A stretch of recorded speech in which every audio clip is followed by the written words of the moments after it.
ساری لڑائی سی پیک کے خلاف. سارے آپ جب جو باہر سے آتے تھے ڈپلومیٹ سی پیک کے خلاف بولتے تھے East India company East India company. اور آئی ایم ایف کیا ہے, وہ ایسٹ انڈیا کمپنی کا ایک باپ بن کے ہمارے سر پہ بیٹھتے ہیں. ہمیں ایکٹ کرنا پڑے گا, عدلیہ کو بھی, فوج کو بھی, دوسرے اداروں کو بھی, پارلیمنٹ کو بھی. آئی ایم ایف سے ہم کہیں گے بھی ہمارے ساتھ بندوں کی طرح رہتے ہو تو رہو, ہم ممبر ہیں آپ کے, اور آپ 6 مہینے سے لٹکائے بیٹھے, سال سے لٹکائے بیٹھے. کس بات پہ لٹکائے بیٹھے؟ ہمیں امریکہ صرف استعمال کرتا ہے کہ علاقائی قوت کے طور پر افغانستان کے خلاف, اور اسٹریٹجک پارٹنر اس کا انڈیا ہے. ہمارا اسٹریٹجک پارٹنر تین بنتا ہے, لیکن ہماری خاص طور پر ہم مسلح افواج جو ہیں وہ اس بات کو پوری طرح ایکسیپٹ نہیں کر پا رہی. السلام علیکم and welcome to the view with Sajjad Mir. میں ہوں حسن افتخار اور میرے ساتھ ہیں سجاد میر صاحب. ویلکم ٹو دا شو. میر صاحب, آج میں چاہتا ہوں کہ ہم ذرا تھوڑا سا ماضی میں چلے جائیں, اور تھوڑا سا ماضی تو نہیں ہے نوجوان نسل کے لیے, تو جو 2000 کی دہائی میں پیدا ہو گئی ہے, 2000 کے بعد کی پیدائش, ان کے لیے تو بہت پہلے کی بات ہے. سپریم کورٹ کے چیف جسٹس ہیں سجاد علی شاہ صاحب, وزیر اعظم ہیں نواز شریف صاحب, اور جس قسم کی کشمکش آج ہم دیکھ رہے ہیں سپریم کورٹ میں, اس سے ملتی جلتی کشمکش چل رہی ہے. سجاد علی شاہ صاحب کے خلاف جو سپریم کورٹ کے دیگر ججز ہیں وہ بہت سارے ان کے خلاف ہو چکے ہیں, اس حد تک کہ وہ سجاد علی شاہ صاحب جو ہیں وہ اپنا ملک چھوڑ کر بھی باہر جاتے ہوئے 10 دفعہ سوچتے تھے کہ کسی کو قائم مقام چیف جسٹس بنانا پڑ جائے گا. اور جب وہ بنائے گئے قائم مقام چیف جسٹس, انہوں نے جو فیصلے کیے, سجاد علی شاہ صاحب نے واپس آ کے ان تمام فیصلوں کو انڈو کر دیا. موجودہ صورتحال بھی کچھ ایسی ہے, موجودہ چیف جسٹس صاحب بھی کئی سالوں سے باہر پاکستان سے نہیں گئے, اسی ڈر سے شاید کہ قاضی فائز صاحب کہیں ایکٹنگ چیف جسٹس اس وقت بن نہ جائیں, اور شاید کچھ ایسے فیصلے دے دیں جو شاید ان کی منشا کے مطابق نہ ہوں گے موجودہ چیف جسٹس کی. تو ذرا ہمارے ناظرین کے لیے بتائیں نا ذرا کہ وہ دور جو تھا کیسے معاملات. دیکھیں, بات یہ ہے کہ یہ تو آج کل ہم اسے کہتے ہیں کہ جوڈیشل مارشل لا یا جوڈیشل ڈکٹیٹرشپ کا زمانہ آ گیا ہے. سپریم کورٹ ادارہ ہے جس کو اختیارات حاصل ہے, وہ سارے اختیارات چیف جسٹس نے لے لیے ہیں اپنے ہاتھ میں. وہ اس وقت ہی پرابلم پیدا ہوا تھا سجاد علی شاہ کا بنا. سجاد علی شاہ کے بارے میں بہت سے لوگوں کی رائے بہت اچھی تھی, اور یہی کہا جاتا تھا کہ ان کے ساتھ زیادتی ہو رہی ہے. لیکن ذاتی طور پر میں جہاں تک ان سے واقف ہوں, وہ اسٹیبل مائنڈ کے آدمی نہیں تھے. پہلی بات تو میں یہ کہنا چاہتا ہوں. دوسری بات یہ ہے کہ وہ کئی معاملوں میں بہت باعث تھے. مثال کے طور پر جو 11 ججز کا فیصلہ آیا تھا شاید نواز شریف کی بحالی یا کس کے بارے میں, اس میں ان کا ایک نوٹ تھا جس میں لاہور کا پرائم منسٹر اور لارکانے کے پرائم منسٹر کی بات تھی, اور نوٹ آف ڈسینٹ تھا, اور کہا جا رہا تھا, اس زمانے میں یہ رواج نہیں تھا, کہا جا رہا تھا کہ یہ فیصلہ کسی جج کا لکھا ہوا نہیں ہے, کسی سندھی نیشنلسٹ دانشور کا لکھا ہوا فیصلہ ہے یہ. لیکن جب وہ آئے تو انہوں نے اچھے تعلقات خاص طور مجید نظامی ان لوگوں سے بنائے, اور کہا ہم تو یہی کہتے ہیں نواز شریف 2 جج مانگ رہا ہوں, وہ نہیں دے رہے. وہ بھی جج دے دیے گئے, ان کو سب کر دیا گیا. وہ توہین میں بلا لیا عدالت میں, ایکسیڈ کیا. پھر انہوں نے یہاں تک پہنچے کہ ایک آئینی ترمیم تھی جو کہ چٹکی بجاتے انہوں نے ختم کر دی, جس طرح اب اس بینچ نے. میں اس لیے چاہتا ہوں سر کہ تاکہ یہ پتہ چلے ہمارے جو نئی وہ یہ نوجوان نسل 13ویں کی 14ویں ترمیم تھی جس میں شاید یہ پارٹی بدلنے کی بات تھی, وہ انہوں نے یعنی کہ ہیئرنگ کی اور ختم کر دی. اگلے دن وہ ایک اور ترمیم بھی ختم کرنے والے تھے, 13ویں 14ویں دونوں میں سے ایک اور ختم کرنے والے تھے. تو اس وقت یہ سارا واقعہ ہوا جب کہتے ہیں کہ ان پہ حملہ کیا گیا, یا کیا گیا, وہ کیا گیا. یہ مجھے اچھی طرح معلوم ہے اس وقت ایک تگڑم کا آپس میں اتحاد موجود تھا, یعنی کہ آرمی چیف کے ساتھ رابطے میں تھے یہ لوگ, اور فاروق لغاری صدر تھے, اور یہ چیف جسٹس تھے, آپس میں رابطے میں تھے. اور جہاں رابطے ہوتے تھے, میں نے رابطے ہوتے سنے ہیں. لیکن جسٹس وہ ہمارے چیف جج تھے, وہ آرمی چیف, وہ کہا جاتا ہے کہ وہ پاکستانی فوج کے ان جرنیلوں میں سے ہیں جو کہ نہیں چاہتے کہ سیاست میں دخل لے کوئی. وہ بقول ان کے وہ واپس ہٹ گئے. انہوں نے کہا میں نے نہیں اس میں آنا. اور جب انہوں نے فوج مانگی کہ میری پولیٹیکلی فوج, سپریم کورٹ کے چیف جسٹس نے فوج سے رابطہ کیا اور کہا کہ مجھے فوج کی پروٹیکشن دی جائے. نواز شریف انہوں نے وزیر دفاع کو لکھ دیا, انہوں نے کہا جی اپنے فوج مانگی تو یہ حکم کوئی وزیر دفاع کریں گے, اس کو وہ فیصلہ کریں گے, محکمہ دفاع کرے گا, ہم ان کے انڈر ہیں. اس طرح آج اسٹیٹ بینک کا اور یہ سارا چکر چل رہا ہے, اور ویسا چکر چلتا آ رہا ہے. بات یہ ہے کہ عدالتوں کو یہ دیکھیے, اگر عدالتیں آپ آج کی کیا صورت ہے, ایک تو ہے کہ آئین ری رائٹ کر رہے ہیں, ایک یہ ہے کہ آپ کہتے ہیں کہ آپ کوئی قانون بنا ہی نہیں سکتے, ایک کہتے ہیں کہ آپ قانون بنانے کی کوشش کریں گے تو ہم روک دیں گے, تیسرا کہتے ہیں کہ پیسوں کا معاملہ فیصلہ ہم نے کرنا ہے کہ آپ دیں, اس کو دیں, یہ کریں, وہ کریں, آپ اسٹیٹ بینک کو ڈائریکٹ انسٹرکشن دے رہے ہیں. تو وہ کہتے ہیں مثلاً کہتے ہیں کہ آ کے پھر آپ ہمارا بجٹ بھی پاس کر لیں, آپ آئیں. دیکھیے اصل صورتحال یہ ہے کہ اس وقت ہم بڑے کریٹیکل مومنٹ پہ ہیں, یعنی کہ یہ عدالتی مسئلہ تو اتنا سنگین ہے کہ جس کی کوئی انتہا نہیں ہے. یہ ثابت کر گیا ہے کہ عدلیہ ایز ادارہ فیل ہو گئی ہے. کس کو سوٹ کرتی ہے یہ بات؟ پارلیمنٹ اگر کوئی رول ادا نہ کر پائے اور عدلیہ فیل ہو جائے تو کس کو سوٹ کرتی ہے؟ میر صاحب لیکن اگر ہم ماضی کی ایگزامپل کو ہی کنٹینیو کریں اور اگر ہم جو وہ واقعہ تھا سجاد علی شاہ والا, تو تاریخ نے اس واقعے کو میاں نواز شریف صاحب کی طرف سے ایگریشن قرار دیا, اور بہت سارے جو لوگ تھے, میاں منیر تھے اور اس طرح کے بہت سارے, اختر رسول صاحب تھے, ایسے لوگ تھے جو کہ بہت سالوں کے لیے نااہل رہے وہ اسمبلیوں میں جانے کے لیے, مطلب ان کو کر دیا گیا کہ الیکشن ہی نہیں لڑ سکتے. پھر بہت بعد میں جا کر بیچاروں کو ان کو موقع ملا, میاں منیر صاحب بھی تھے اس وقت. تو میرا سوال پھر یہ ہے کہ یہ جو موجودہ صورتحال ہے, پھر یہ اگر ہم اس کے ساتھ مماثلت بناتے ہیں یا دیکھتے ہیں تو پھر تو حالات خراب لگ رہے ہیں. وہ حالات خراب لگ رہے ہیں تو پھر اس کی یہ سبب ہو سکتی ہے کہ اس وقت پارلیمنٹ اس طرح کنفرنٹ نہیں کر رہی تھی.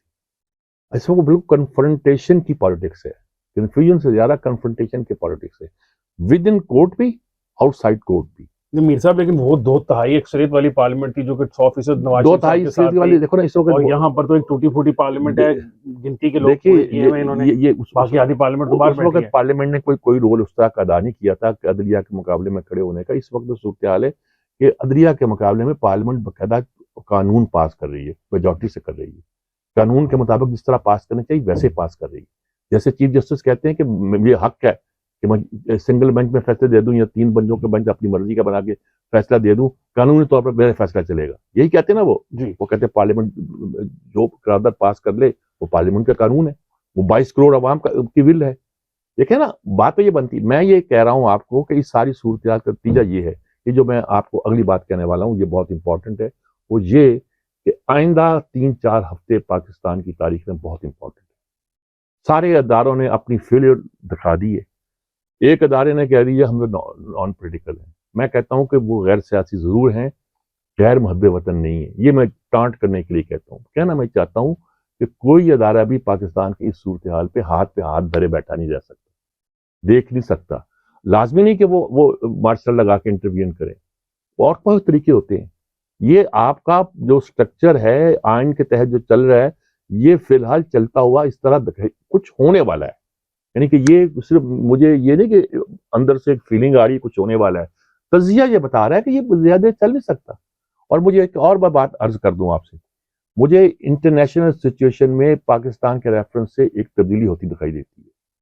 ہمیں امریکہ صرف استعمال کرتا ہے کہ علاقائی قوت کے طور پر افغانستان کے خلاف, اور اسٹریٹجک پارٹنر اس کا انڈیا ہے. ہمارا اسٹریٹجک پارٹنر چین بنتا ہے, لیکن ہماری خاص طور پر ہم مسلح افواج جو ہیں وہ اس بات کو پوری طرح ایکسیپٹ نہیں کر پائی تھی, خاص پچھلے آرمی چیف کے زمانے میں. اب لگتا ہے کہ ہمیں ریلائز کر لیا ہے کہ ہمیں سی پیک سے ہٹا کر کتنا بڑا نقصان کیا گیا ہمارا. اب آئی ایم ایف کے بارے میں ہم ذرا نہیں گیا ساگرار, وہاں نہیں گیا, وہ عمرہ کرنے چلا گیا, آ جائے گا وہاں سے. وہ سی پیک وہ کہتے ہیں کہ آئی ایم ایف کو اب اگر یعنی لگتا یہ ہے اب آپ کے ڈیولپمنٹ پروجیکٹس کے جو بجٹ رکے ہوئے تھے آخری سمائی کے, اسی چکر میں آئی ایم ایف وہ کل ریلیز کر دیے انہوں نے. وہ اب یہ بھی کہتے ہیں کہ اب خوشحالی کا زمانہ شروع ہو گیا ہے, ہم اس سے ہٹ گئے ہیں.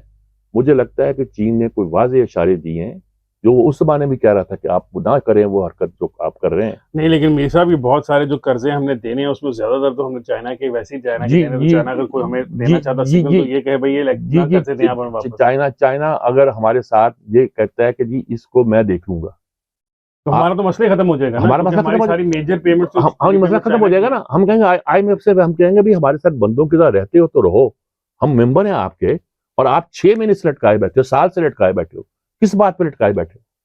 اب آخر میں کیا چاہتے ہو؟ کبھی ہوا ہے کہ آپ کہیں کہ دوسرے ملکوں سے ہمیں گارنٹی لے کے دو کہ آپ ہماری مدد کرو گے؟ کبھی ہوا ہے یہ آج کل تاریخ پہ؟ نہیں, لیکن آپ ان کے معاہدے توڑتے رہتے ہیں نا. نہیں, کوئی معاہدہ توڑنے کی بات نہیں ہے. وہ مسلط کر رہے ہیں ساری چیزیں. دنیا کے کس ملک کے ساتھ میں انہوں نے یہ باتیں مسلط کی ہے؟ ہو سکتا ہے کہ انہوں نے کچھ اور باتیں بھی کہی ہوں, جو اشارتاً پارلیمنٹ میں کہہ بھی دی ہے ہمارے وزیر خزانہ نے بھی, کچھ اور نے, کہ ہم اپنے احساسوں پہ کمپرومائز نہیں کر سکتے. ہمارا میزائل پروگرام ہمیں کوئی نہیں کہہ سکتا کہ آپ کا نہیں, یہ تو ریفیوٹ ہو چکی ہے نا بات. یہ تو ریفیوٹ نہیں ہو چکی یہ بات. ہم پہ ہر طرح کا پریشر پڑا ہے اور پڑ رہا ہوگا.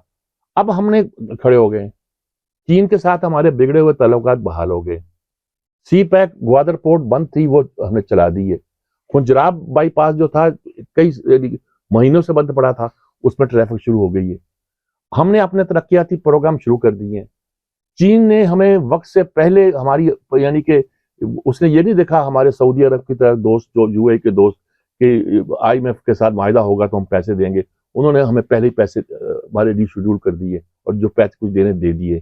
اس کا مطلب ہے کہ ہمیں کچھ اشارہ ادھر سے ملا ہے. میں نہیں کہتا کہ ہم ایک دم سی پیک کی طرف جا رہے ہیں, میں ضرور کہتا ہوں کہ ہمارے پاس کچھ بریدنگ سپیس آئی ہے. اس بریدنگ سپیس میں ہمیں تمام اداروں کو اکارڈنگلی کا لفظ استعمال کر رہا ہوں اس وقت میں, ہمیں ایکٹ کرنا پڑے گا. عدلیہ کو بھی, فوج کو بھی, دوسرے اداروں کو بھی, پارلیمنٹ کو بھی دیکھنا پڑے گا. آپ اس میں کوئی شک ہی نہیں ہے کہ جب یہ حکومت رجیم چینج ہوئی ہے, عمران کی آئی ہے, تو آپ اس زمانے کے اخبار اٹھا کے دیکھ لیں اور ڈیٹیل دیکھ لیں. اگر آپ کو ڈاکومنٹ تک رسائی ہو تو ڈاکومنٹ دیکھ لیں. ساری لڑائی سی پیک کے خلاف, سارے آپ کے جو باہر سے آتے تھے ڈپلومیٹ سی پیک کے خلاف بولتے تھے ایسٹ انڈیا کمپنی ہے, ایسٹ انڈیا کمپنی.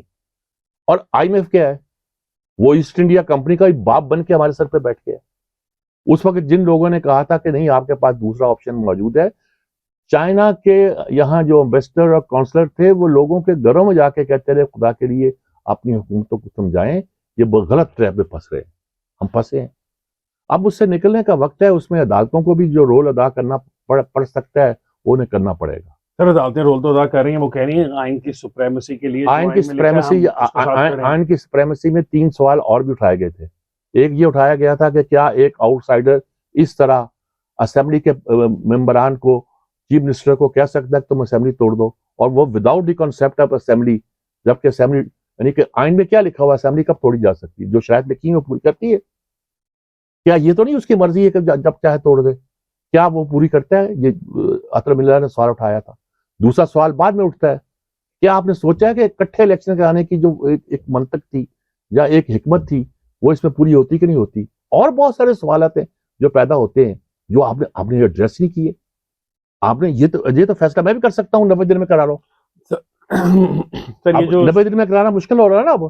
اب کیا ہو رہا ہے سر, وہ سپریم کورٹ تو کہہ رہی ہے نا کہ آپ کروائیں, مطلب آپ گورنمنٹ کو کرانا نہیں چاہتی تو پھر نہیں سپریم کورٹ کیا کرے گی؟ سپریم کورٹ کیا کر لے گی؟ سب لوگوں کو سزائیں ہوں گی نا سر, پھر جب آپ سپریم کورٹ کا آرڈر سزائیں ہوں گی تو ہو سکتا ہے کہ سپریم کورٹ کے آرڈر کو ڈیفائی کر دیا جائے. سر وہ یہی ہے نا کہ وہ آرڈر کو ڈیفائی نہیں, ایکسٹرا ایمرجنسی لگ جائے, ان پر کچھ ہو جائے.